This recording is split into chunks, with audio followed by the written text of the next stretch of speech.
if we just all do a little bit more little things, it adds up to the big things. We don't have to go out and do some massive project to make a difference. Yeah. You can go out and pick up trash, and it's going to make a huge difference for people. You can hold the door for somebody. You can smile. You can just be happy, and it makes a huge impact on people.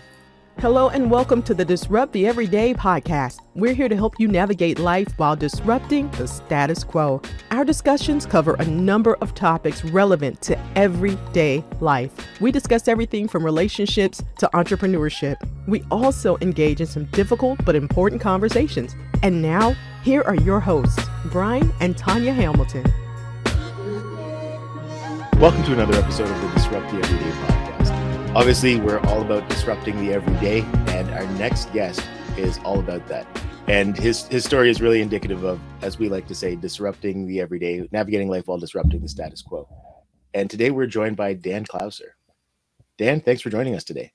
Thanks for having me. Now, as we warned you, we're going to start off the show by asking you the loaded question that lets us know who you are. And that question is, who is Dan Klauser?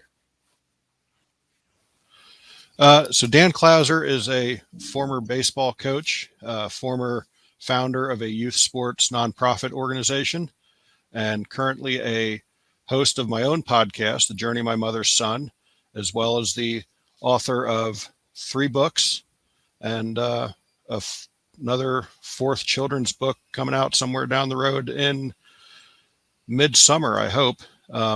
So that's the Cliff Notes version of who Dan Klauser is. And now my wife and my dog and I travel the country in an RV.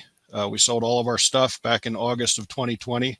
And we drive around volunteering and seeing different things and just, loving this beautiful country that God has given us down here in the U.S. That's awesome.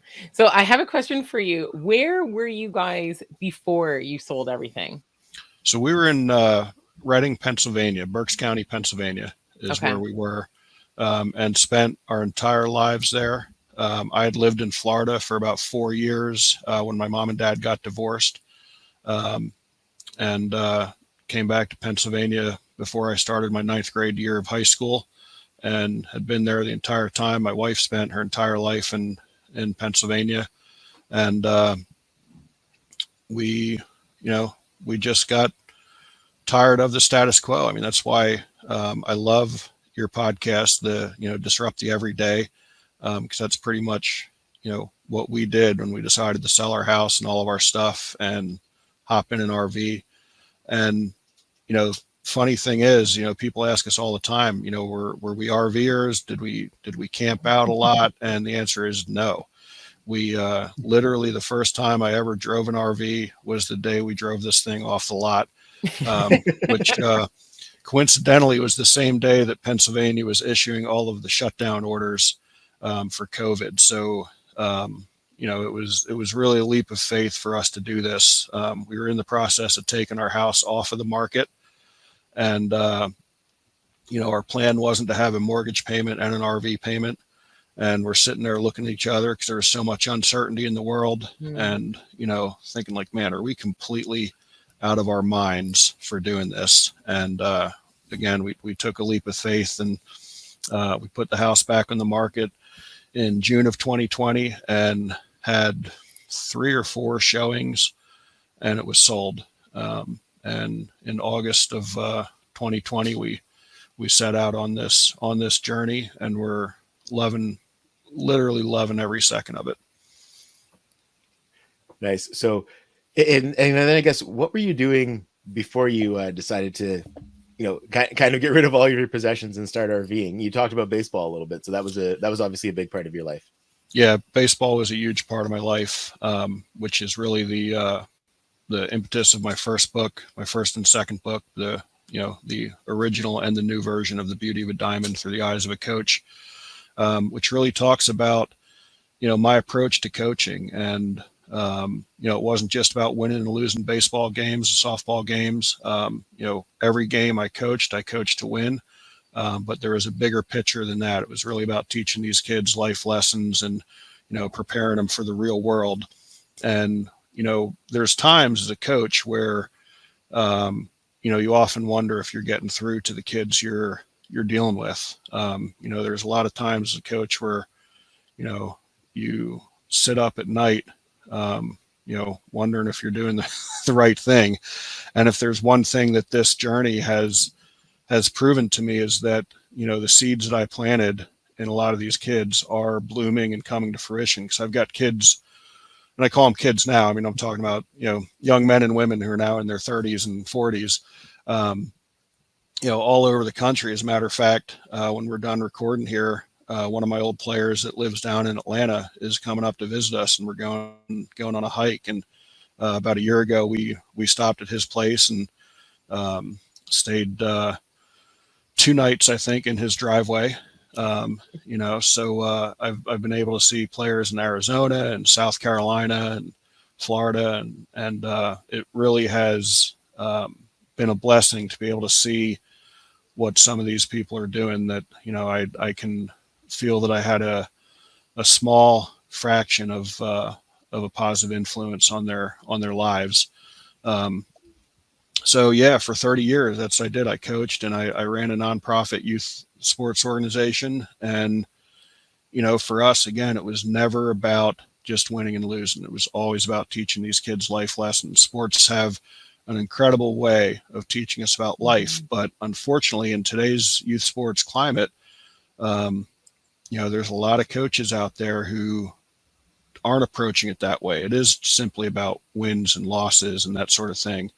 That was never the way I approached it, and it's not the way we created the culture of our organization. I mean, we wanted all of our coaches to buy into that concept of, it's bigger than the game. If you end up losing a game, but you were able to teach the kids a life lesson through it, there really is no loss. It's either winning or learning. One of my old coaching colleagues used to say, and I loved that for sure. Yeah, I love that phrase that you say. So it's interesting because, our kids have done house league sports. So, obviously not as competitive and, then rep sports and stuff like that. And I was able to watch our middle son. He played rep basketball and Brian helped coach this season. And, just watching on the weekend, the team didn't do as, they hoped to do. But, I'm sitting there in the stands as the parent and just like, sports teach kids so many life lessons, right? And, I went down the list, like commitment, resilience, showing up, continuing on, even when your team is losing by X amount of points, right? Just so many different qualities. And the other thing I really appreciate about coaches is that it gives kids a chance to learn, have to be taught, all that kind of stuff by somebody else other than their parents, right? So it's just another adult speaking into their lives, encouraging them, and like such a benefit to see, even though I know not everybody's into sports, but still, like, to really experience that, I definitely feel it helps kids out tremendously. Yeah, what's the old phrase? It takes a village to raise a child. Yeah. And I think that's something that we as an organization and myself as a coach took a lot of pride in, was being part of that village. I also got an opportunity to spend some time with one of my old players' parents when we were down in Galveston, Texas. And that was incredibly rewarding as well, because, him sitting there and telling us, I appreciate so much what you did for Michael when he played for you guys, so it really is a give and take. It's between the parents and the coaches, all buying in and understanding that, we're in this together, and ultimately this is about the kids. It's not about my ego or your ego. It's about the kids and about making them good human beings later on in life, because the cold hard truth, any sport, baseball, soccer, lacrosse, the cold hard truth is the number of those kids that go on to play professionally is tiny. It Right. is so tiny. All right. They're going to go out and they're going to become members of society. All right. They're going to become doctors and lawyers and entrepreneurs. And that's the big picture. I had one kid in 30 years of coaching that had the opportunity to play in the major leagues. And he got a cup of coffee, probably played about 40 games or so in the New York Mets. Unfortunately, he was behind David Wright at the time, who was an all-star third baseman. So Yeah. it was tough there. But he went on to, play in Japan and Korea for a little bit as well. But now that his playing career is over, he's now coaching and, passing on those lessons to the kids he's coaching. And, he would actually come and coach in tournaments at our complex in Pennsylvania. And we would always, before or after a game, we would spend, 10, 15, 20 minutes just talking. And, he would say, man, I never realized how tough this was. I have a newfound respect for what you did. Sometimes these parents and kids just don't get it, but he's out there the next day doing the same thing, and I think that's, coaches have to have a certain amount of resilience to, take, coaches get a lot of negative feedback, rightly or wrongly. So you got to have that resilience to say, you know what, it's not about me, it's about the kids. And, again, you're just planting those seeds, hoping that, someday they'll bloom and the parent will understand why things happen the way they did. And the kid will as well. Mm-hmm. So how did you get into coaching? I know, again, for me, my kids are playing. I used to coach many, many years ago, but then when I had kids and they started playing sports, that was kind of what got me back into it. Did you have any kids that kind of led to you getting into the coaching? No, I started coaching very young and I didn't want to coach. I wanted to play. So after I got out of high school, I did not go to college, so I didn't play in college. And we actually started an adult baseball league and adult baseball team. And because I was the founder, I kind of fell into being a coach, so there I was immediately coaching my peers. I mean, coaching guys that I had graduated with, coaching guys that had graduated before me, coaching guys that were several years older than me. I eventually ended up coaching two guys who really formed the foundation of what our organization was, who had played professional baseball. And one was Rick Dunham and the other was Tim Brill. And they really instilled the way we should go about running the organization in me as a young coach. And again, I mean, both these guys, Tim was, probably 14 years older than me or so. Rick was probably 5 or 6 years older than me. And they treated me with the utmost respect when they had no need to. I mean, I knew a fraction of what those guys knew about the game of baseball, but yet that never came up. And they, like I said, they really instilled the culture of what became our organization as we went into the youth realm. And, it was kind of an interesting story. We were strictly an adult baseball organization for the first 10 years of our existence. And at that time, a lot of us started coaching in the youth ranks. And we found ourselves coaching against each other quite a bit. And after a while, we were still friends and good buddies off the field, but we're competing against each other on the field. But, we all kind of had the same philosophy. And again, very organically, conversations led to, let's start an organization. Let's get out of just being an adult organization and start teaching kids the way we play the game and the way we want the game coached. So, we kind of came together and branched out into the youth realm in 1999. So our organization was 10 years old at the time. And we basically just coached one team of high school kids for one single weekend. And what we found is we brought all these kids from all these different schools who were rivals and competitors, and to see how we could use the game of baseball as a tool to unite them and watch them become really good friends was incredible to us. And that really rang clear when about a week after that tournament, 2 weeks after that tournament, one of our players was in a car accident and was paralyzed. and the number of kids who drove to a rehab center to see Chase while he was in the hospital about an hour from where we were was mind-numbing to all of us. And again, it proved, unfortunately, a tragedy proved that it was bigger than the game. It was bigger than baseball. And, from that time on, we really dug in to, the youth baseball part of it and the youth softball part of it. And, again, as I see these kids now, it makes it, so worth what we did as an organization. And it's so humbling, really. Mm-hmm. And if I remember correctly, you started off as a volunteer, and then eventually, because of how the organization grew, if I remember correctly, you ended up being like one of the first staff members. Yeah.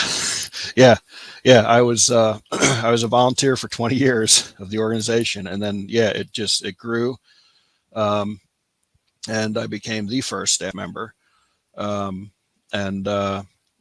we ended up adding more staff, and we ran a complex for a couple years, and again, when we first started, if you would have told me that 20 years in I would actually be getting paid to do it, I would have laughed. And then, if you'd have told me that after 30 years that I would get out of it, I would have laughed as well. I mean, if you would have talked to me in, 2018, and told me I'd be living in an RV and traveling around the country, I literally would have laughed at you. I would have said, there's no way, I loved what I was doing. We were making a huge impact on these kids, but yet, there seemed to be this calling to do more. And I was completely content with where I was in life. It took me a little bit of time to buy in to that concept. And, the name of the podcast is The Journey of My Mother's Son. And that really stems from part of the inspiration of what Sandy and I are doing now came from my mom, where she, in her mid 40s, when I was back living in Pennsylvania, she decided to take an old 1967 Plymouth Valiant, take the back seat out of it, put a sheet of plywood in there and a mattress, and decided that she was going to travel around the country. And she was working a good job. She was selling insurance, making good money. And this is in the mid 1980s. And, she just felt that, there was more to life than what she was doing at that point. And, she went on and she ran short on cash. She would, pump gas or waitress for a while. After she got done traveling full time, she went back to school and kind of reinvented herself, became a drug and alcohol counselor. But she still had that travel bug. So she did a lot of work with the Salvation Army and would volunteer with a lot of hurricane relief efforts in Florida where she was. And then she also went up to Ground Zero after 9/11 and volunteered up there. The original plan was she was going to spend about 3 months up there helping with the Salvation Army. And I think she ended up spending about 6 or 9 months up there in New York after 9/11. And I always admired her for that, but I never, that was always her story. It wasn't meant to be my story. And I love telling people about that story. But again, there was never, ever an aspiration to do that. And then in early 2019, I ended up taking 2 road trips by myself.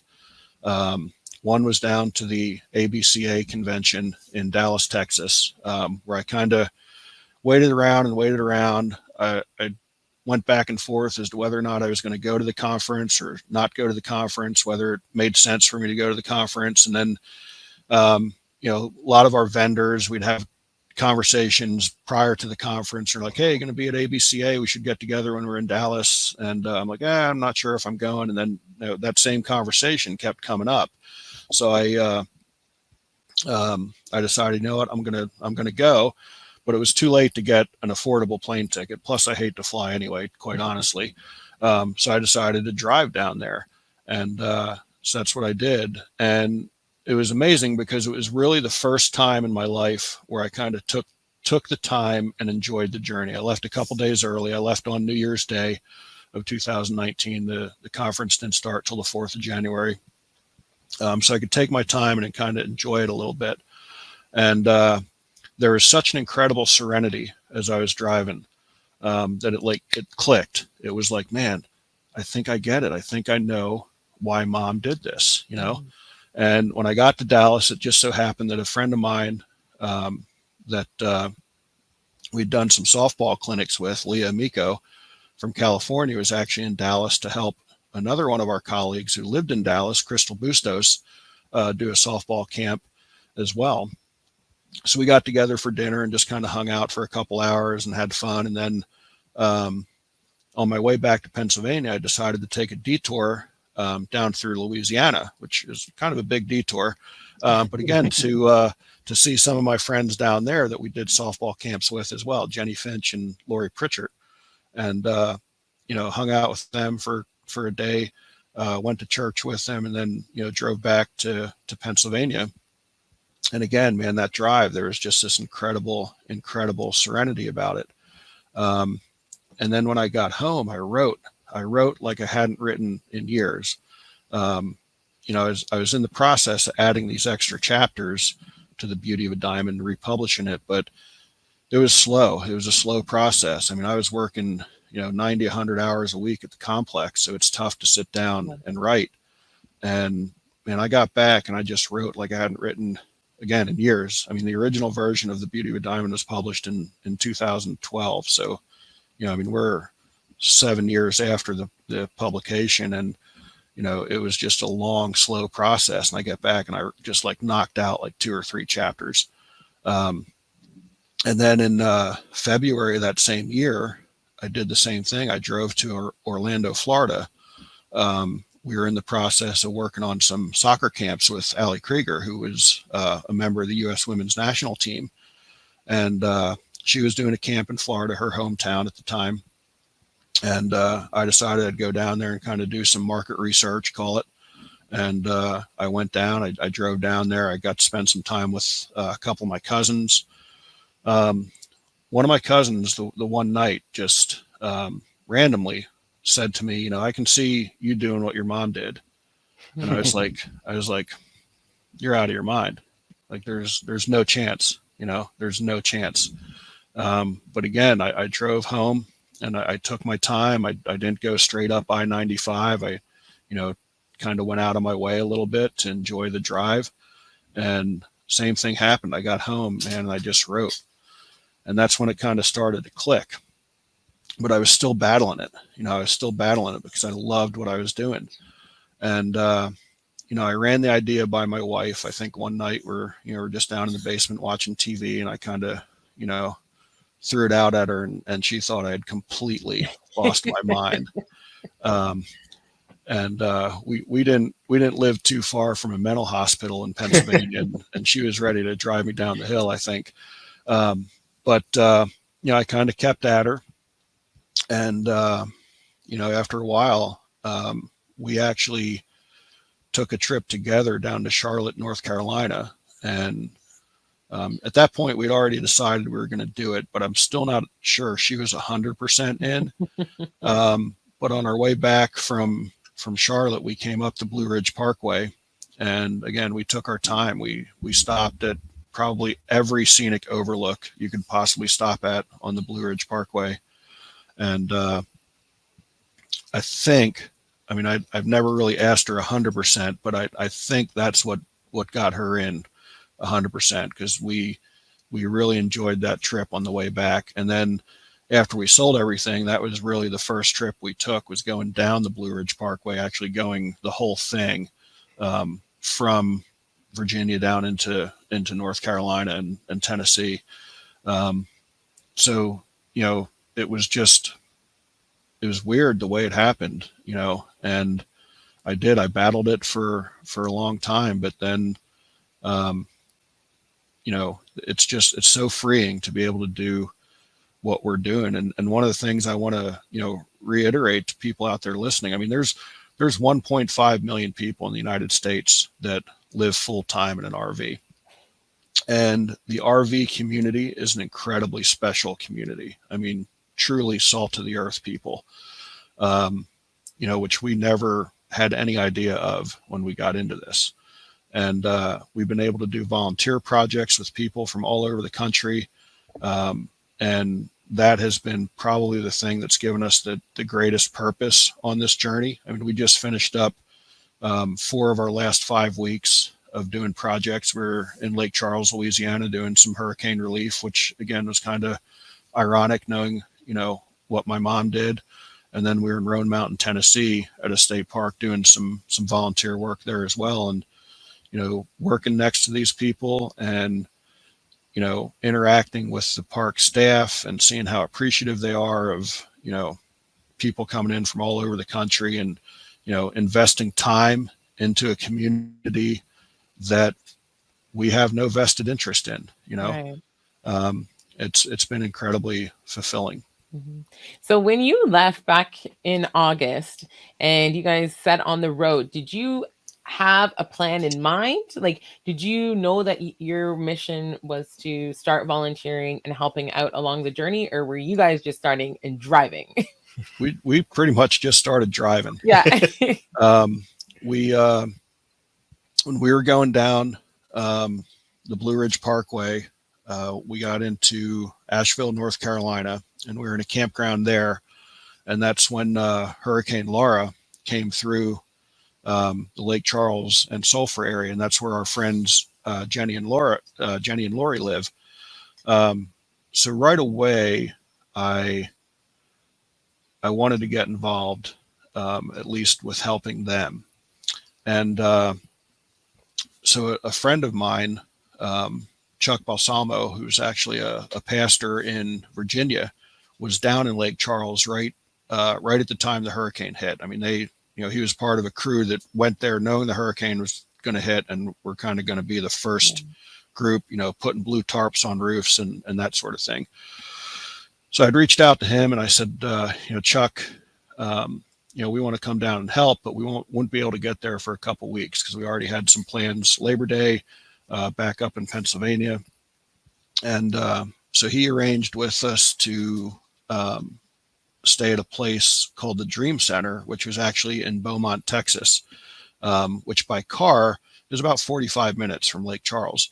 By RV, it's probably like an hour and 15 minutes. And again, kind of being new in the RV world, I wasn't really putting 2 and 2 together. I'm just like, all right, we got a place to stay. We can help out. We'll figure it out. So, we got back to Pennsylvania and we headed down there, and we headed to the Dream Center, and we're driving through Lake Charles on I-10, and the destruction, I mean, it just looked like a war zone. And this is 2 weeks, maybe 3 weeks even after the hurricane had come through. And we drive right past where we're going to help and we just keep driving. And all through, throughout this time, it's going through my mind. I'm like, man, what are we doing? Like, we're supposed to be helping back there, and we're driving this way. And for whatever reason, my wife and I were kind of at each other's throats a little bit that particular day. And, she's asking me the same question, like, why do we keep, like, I thought we were helping back there. And I knew she was right, which is the most difficult thing for me to admit.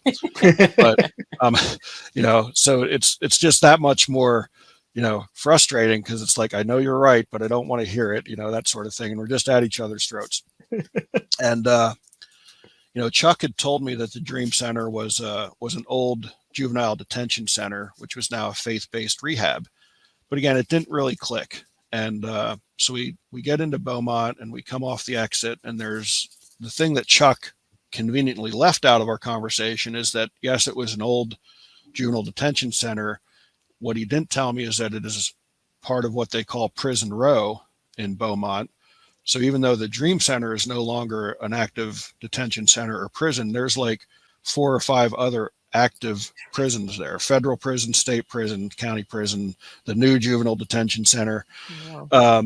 We're getting off the exit, and there's a big sign there that says don't pick up hitchhikers because they could be escapees. So again, I can just, at this point, my wife and I aren't even talking, but like there's this mental thing that husbands and wives have where, like I just have to look at her out of the corner of my eye and I know she's thinking what I'm thinking, but I don't want to admit this. So we pull in and I'm like, oh my God, this is crazy. Like we've got to drive an hour and 15 minutes back there. RVs are not economical with gas. We get on a great day, 8.5 miles to the gallon, maybe 9, but more than likely 8.5. So this is all going through my mind. And, we pull into the gate and the guy that runs the Dream Center, Mike Connor, comes out and meets us on his golf cart and we takes us to our spot and we hook up. And, by this point, I'm like, we can only stay here one night. Like, this is just insane. We're going to have to find a spot in Lake Charles and figure it out. So, I'm telling Mike that, hey, we're probably only going to be here overnight. We're going to, we'll leave in the morning and, thank you for your hospitality and all that sort of stuff. And, we just start talking and he starts telling me about the mission of the Dream Center and, what they're looking to do. And there's their philosophy is really helping people through addiction by getting them involved in volunteerism. Addiction's a very selfish disease. People with addiction are not thinking about how their actions affect other people. They're only thinking about how they're going to get their next fix. So to get them involved in the community is a big step for them on their path to recovery. So I'm talking to Mike about it, and I'm talking to the one guy who is what they call a disciple of the program. So he had just graduated, but he was still at the facility as an intern for a year to, again, kind of give back and get his feet back on the ground to go back into society. I told you my mom went back and became a drug and alcohol counselor. So this is hitting really home for me. So as Mike and I are talking, I tell him we'll probably leave in the morning. He's like, all right, well, shoot me a text. I might be in devotion when you leave. So if I can't say goodbye, we'll just say goodbye via text. And so I stop a second. I'm like, well, this devotion you're talking about, can anybody go in there? He's like, yeah, absolutely. So by this point, I'm like, you know what? We probably need a little bit of devotion right now. So I walk back in the RV and my wife's sitting there and I just said to her, they've got devotion at 8:30. We're going to go. Good night. And she was like, okay. So I went to bed. When we woke up the next morning, we may or may not have been really talking to each other at that point, but we get into devotion and the message was about teamwork, And man, if there was ever a message taught like that was being spoken directly to you, that was it, And I'm just like, oh man, like really, this is what you're going to do. This is how you're going to, work this through me.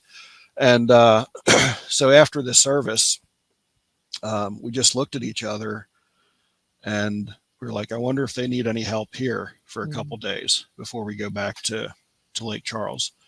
So that's what we did. We pulled Pastor Mike and his wife Vilma aside and said, hey, we feel that we need to be here for a couple days. And one of the projects that they were getting ready to do is a food pantry where they bring people in from the community, usually 100, 200 cars, depending, and just give them, food. So that was happening the upcoming Saturday. So they said, yeah, we can use some help over getting stuff together for the food pantry on Saturday. So we jumped over there and started helping the guys and started talking to them and just, hearing their stories, what they've been through, and understanding. I mean, I lost my sister to addiction back in February of 2020, right before we left. And that she and my stepfather were two of the main reasons my mom got into addictions counseling.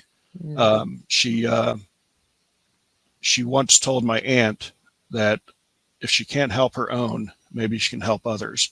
Because because there was a certain amount of frustration with my mom that she couldn't get through to my sister. She couldn't get through to my stepdad. So, this really was hitting home for us. And we spent 3 or 4 days there at the Dream Center.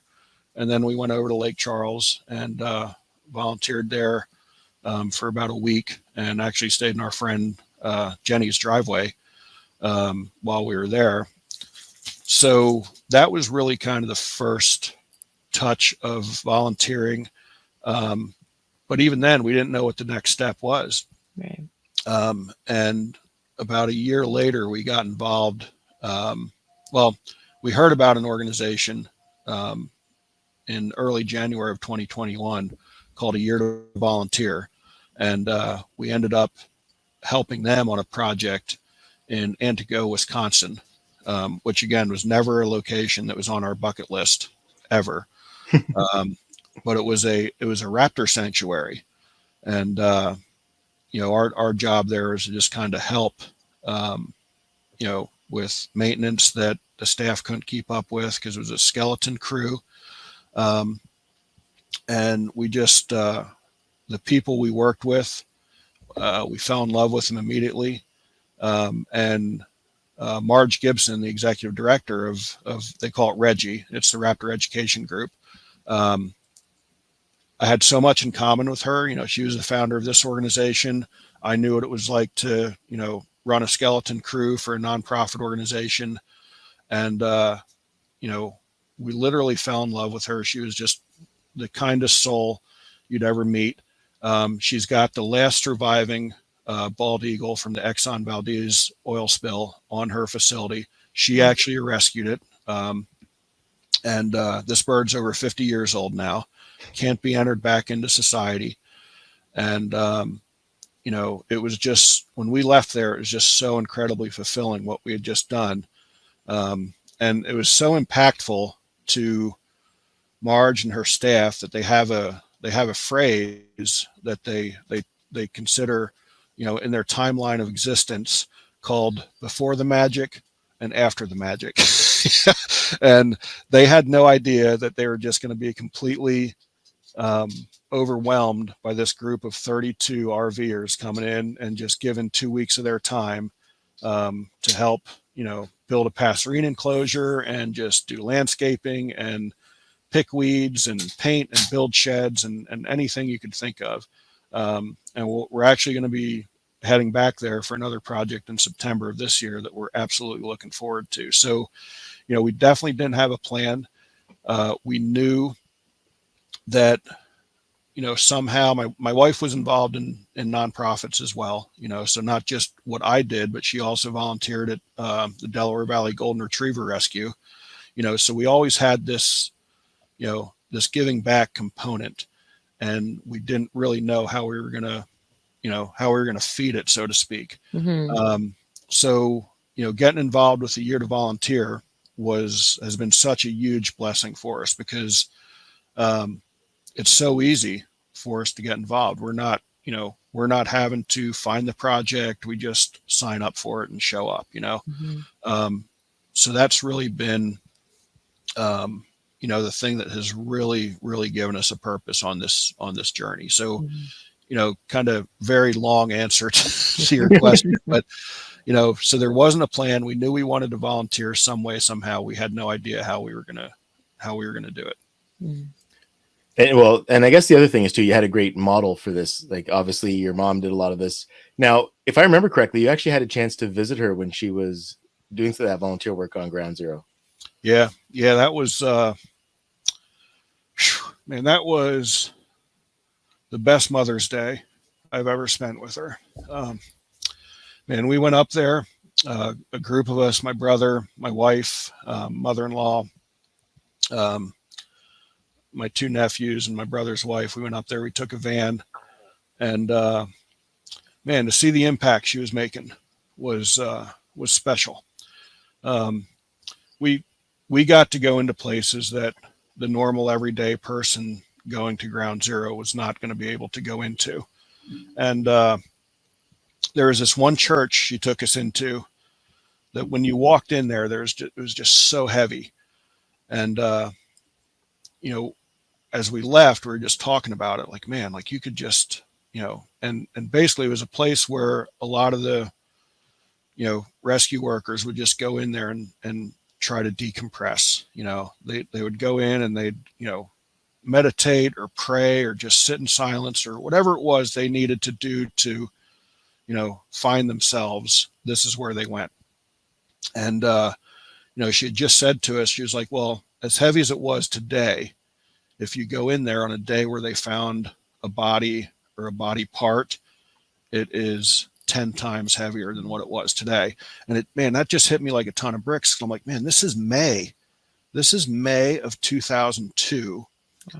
And this tragedy happened on September 11th of 2001. And they're still pulling bodies and body parts out of that rubble. It just hit me. And, we ended up having lunch with her back at the Salvation Army tent, because that's really what she did. Is she worked in the tent feeding the first responders and, the rescue workers. And that's what my mom loved to do. She loved feeding people. And, we're sitting there at the table and she's just introducing us to everybody that came by. It was like just her proud mom moment to have, her two sons there with her on Mother's Day. And, everybody, as they were interacting with us, no one called her Loretta. They all called her Mom. And that was what she was. She turned into everybody's second mom. And that's just what she did. When my brother was in the service, he would come home and, every time he'd come home on leave, he would have, 3 or 4 or 5 other GIs come home with him. And she loved feeding them, because she wanted to, she knew, like, look, man, these guys aren't getting the best food in the Army. It's not happening. So if I can make them a good home cooked meal, that's what I'm going to do. And by the end of every weekend, everyone was calling her Mom. And that's what she did. She was literally everyone's mom, and she just thrived on it. And isn't that interesting how for volunteering, we really can use the gifts that we naturally have been given, right? Because, I think of volunteering and, people's schedules, parents, working full time, all that kind of stuff. But volunteering is still so needed. And I would even say more these days, right? With like just so many different things going on.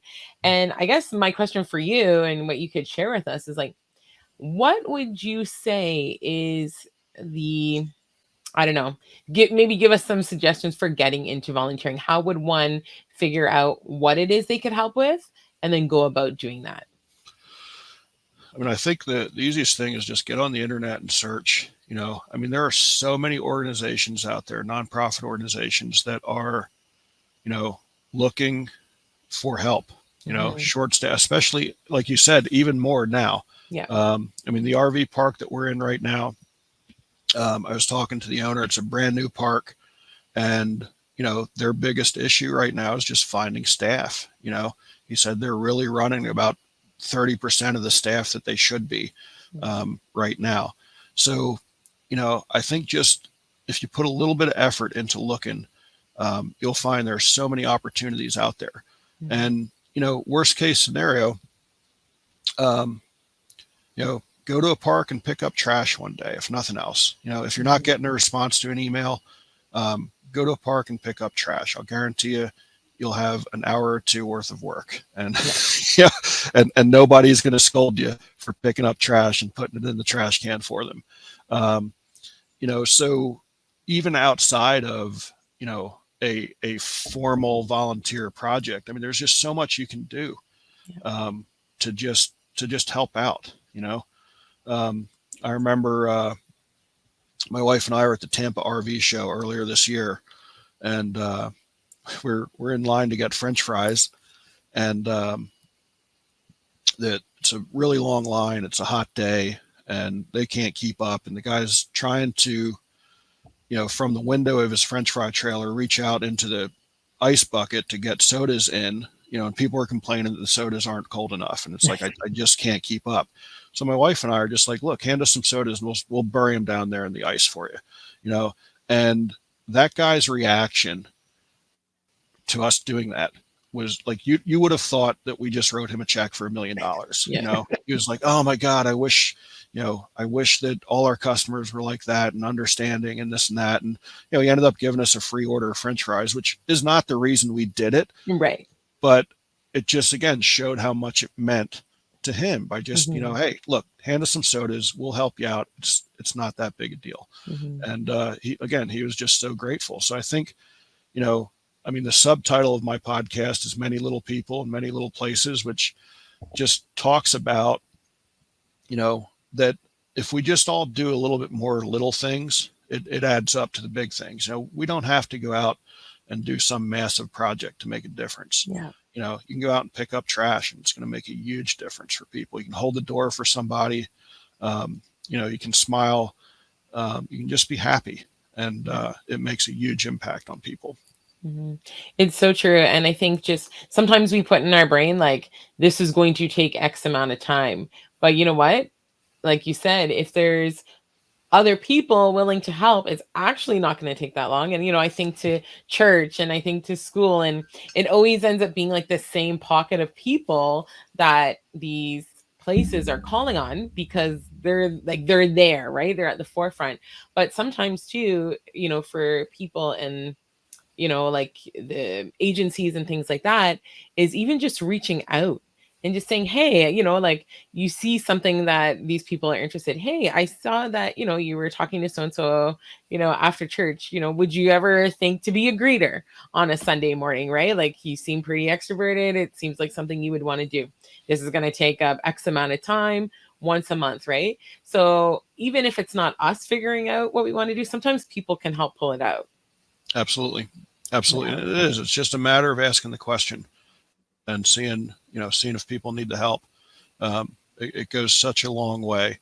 And to kind of drive your point home, the volunteer project that we did in Sam Houston Jones State Park in Lake Charles just recently, one of our biggest projects going in there was to build a 500-foot boardwalk along the river. And we get there, and this is actually the biggest project that a Year to Volunteer has ever undertaken. We had over 50 volunteers. And we get there and we find out that due to supply chain issues, the material for this boardwalk wasn't there. So like the big component of what we were going to do, didn't exist anymore, which was no big deal because there was plenty of other stuff for us to do. This park had not been open since August of 2020 when the first hurricane came through that area. And lo and behold, the Wednesday before the project was to finish, the material shows up for this 500-foot boardwalk. And, without asking, just, a mob of people jumped on this project. And the way it was laid out, it could be built from both ends. And we just started chipping away at it. And, the goal initially was like, let's just get the underbelly of it finished, and then the park can come in and lay the deck boards. And, we're going on and we're seeing how much progress we're making. And it's like, well, we can start laying some deck boards. Let's try to get as much deck boards done as we can. And one of the volunteers that was there with us was a 79-year-old retired contractor from California. Wonderful, wonderful human being, Orrin. And, I keep like looking at him like, so what do you think, Orrin? Are we going to get this thing done? He's like, I don't think so. I don't think so. And as it turned out, normally everybody leaves on a Saturday when the project's done. So a handful of us stuck around. We were able to stick around till about 4:00 on Saturday. And about another 5 people stuck around till Sunday. And till it was all said and done, it came down to 2 volunteers who had gone to a different RV park but were still in the area, and the 2 founders of the organization, Phil and Shar, laying deck boards for another couple days. And finally, I think it was Wednesday or Thursday of the following week, they stuck around and got all the deck boards laid out. And again, it was just like kind of this organic thing where it's like, well, let's just start with this. Okay, we got that done. Let's get this done. And then till it was all said and done, we knew Phil and Char were not leaving that place until the last deckboard had every screw in it that they needed. So it was, it was neat. It was neat to see it come together, and the park was completely blown away that it got finished in the amount of time that it did. And, again, Oren, a general contractor with 47 years experience, was blown away that it got done. And this is a guy who built, Carl's Jr.'s and multi-plex apartment buildings, and he's like, yep, I never thought we'd get it done. And we did. So it was pretty special. Yeah, that's amazing. Now, I want to talk a little bit about RVing, because we've kind of been all over the place, and I know that was kind of the original intent of the conversation, but I like where it went. Now, as someone who's completely ignorant to what it is to RV, what were some of the things that would be surprising, or I guess that you found surprising when you started this whole journey? I mean, everything has been surprising to an extent. Like I said, we had no experience whatsoever. So just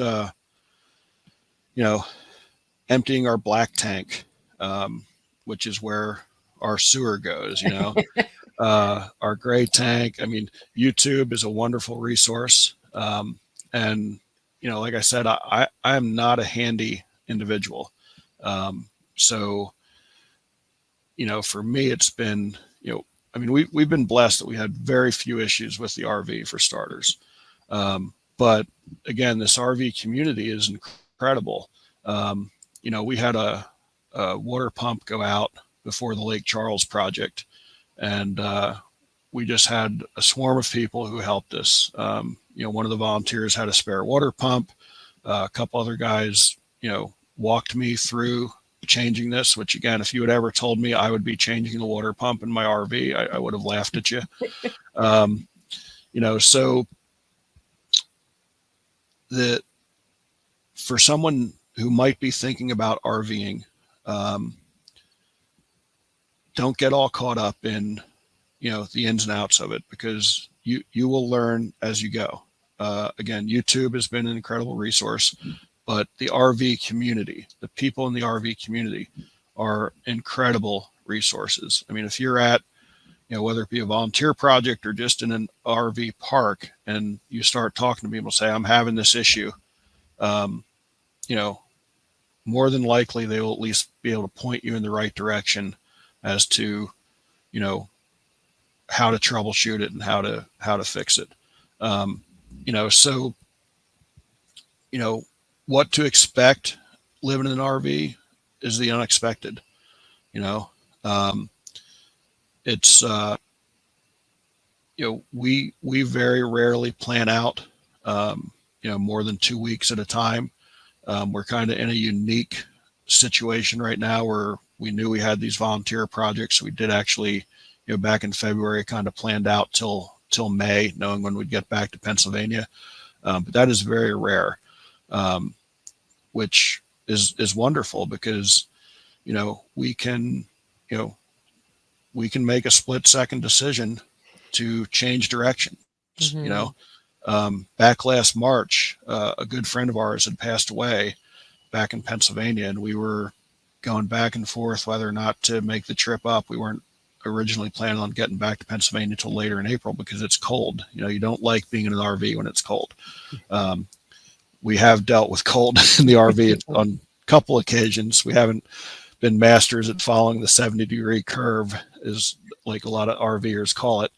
But, we decided, what, we should be there. And we ended up driving up from Florida to Pennsylvania last March to attend his services, and just ended up spending a couple more months in Pennsylvania there, and got there earlier than what we were planning. So, what to expect is the unexpected, and expect to, be able to change directions if you need to, mm-hmm. Which is, again, the beauty of the lifestyle. Yeah. And I'm sure you and Sandy could write a whole book on just marriage and RVing. There's nowhere to escape, I guess, especially when you're on the road. Yeah. Our RV is 33 feet long. So we're literally in a space that's, little less than 300 square feet compared to a 3,500 square foot house that we had in Pennsylvania. So yeah, I mean, you've you definitely have to be in love with your best friend at that point. You know, and luckily our dog helps us keep our sanity. You know, so we get out in nature a lot, we hike a lot, we walk a lot. You know, and, you know, I'm not going to lie. I mean, there's times where, you know, we look at each other like, oh my God, can we just get away from each other for a little bit? But those times are actually very rare, believe it or not, you know, and, you know, there's always, you know, there's always an adventure. And I think it's actually, you know, strengthened our marriage incredibly. You know, because funny thing about it, you know, I mean, we've been together over 30 years, and you know, when we lived together, we probably didn't spend as much time together as what most people think, because again, I was at the complex probably, you know, during the summer, 90 to 100-hour work week for me was not uncommon whatsoever, you know. So I was running tournaments on weekends, so I'd be, you know, I'd leave the house at 4:30, 5 o'clock in the morning. I'd get home at, you know, 11:30 at night. You know, so it was, you know, we would joke and tell people that, you know, we were able to be married so long because we didn't spend that much time together. But it went from polar opposites. But honestly, I have no regrets whatsoever. We love spending the time together that we do now, and I think it has really, really strengthened our marriage. So just in wrapping up, there were some words that you had wrote on Instagram, and it says pretty much your best education you will ever get is traveling. Nothing teaches you more than exploring the world. So if you could pick one thing, what have you learned, I guess, during this time of exploring the world? I think I've learned that we have a lot more in common than what society wants to tell us. And if you take the time to sit down and have a conversation with someone that you don't know, someone that doesn't necessarily look like you, someone that may not have the same political beliefs as you do, you'll find that you actually have a lot more in common with that person than you don't. And I think that's what we've learned the most is, you know, even in our country, we've got all these different cultures, you know, in all these different areas. But at the end of the day, we're all the same. You know, we all want to be happy. We want to provide for our families. You know, we want to make the world a better place, you know, for those around us. And I think if that's what you can, you know, concentrate on, it's huge. I mean, I would highly recommend, you know, any young kid, before going into their freshman year of college, take a year off and just drive, you know, and don't even worry about the money. Like you can, you know, you can do what my mom did. You can drive around, you can get a job for a couple of weeks, drive around some more, and then go to college. I think it would be incredibly beneficial for our younger generation to take the time to do that and not get caught up in the money and the resources. I mean, I tell people all the time, Sandy and I are far from wealthy, but you know, we figure it out every day, and it's wonderful. So yeah, the biggest lesson, just to reiterate, is just, you know, understanding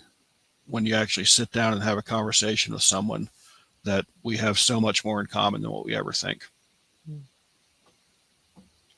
Awesome. Well, Dan, as we wrap up here, what are the best ways for us to get a hold of you? I know we've been sharing some of the information about the books, the podcast. What's the best way for people to reach out and learn more? So definitely check out my website, which is journeyofmymotherson.com, or you can just go to danklauser.com. They both go to the same spot. Sometimes Journey of My Mother's Son becomes a little bit of a mouthful, so I just say danklauser.com to make it easy.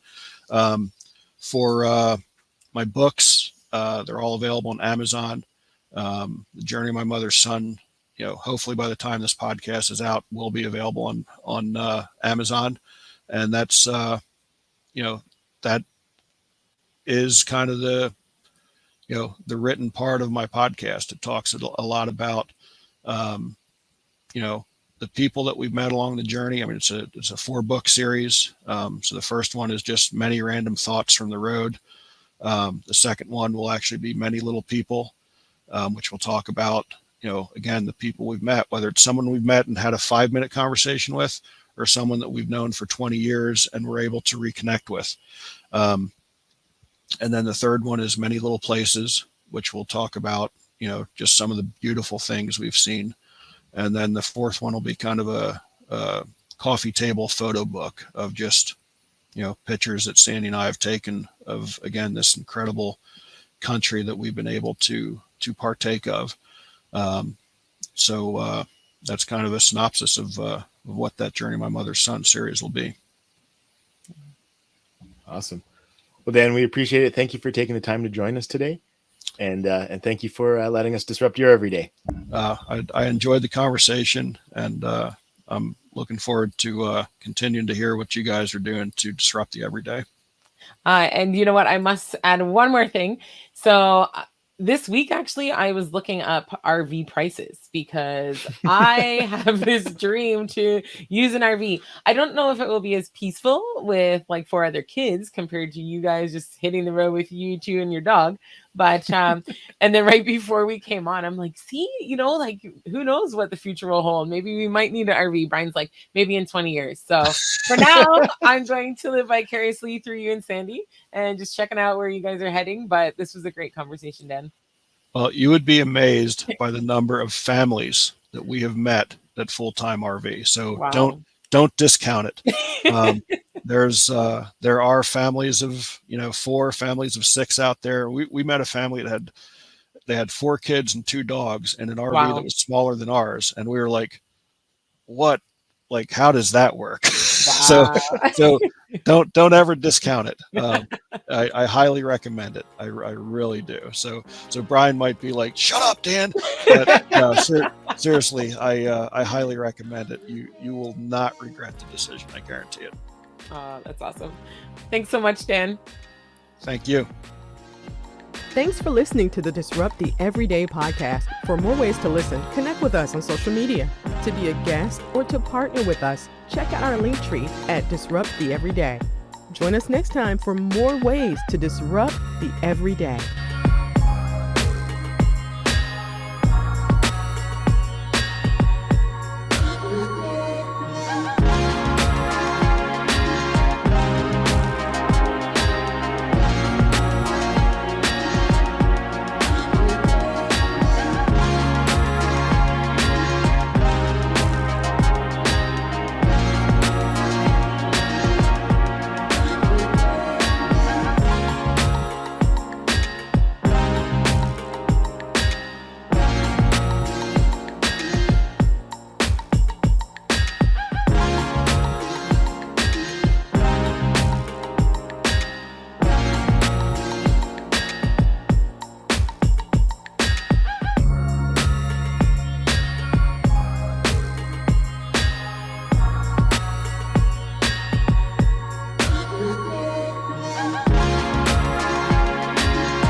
Thank you.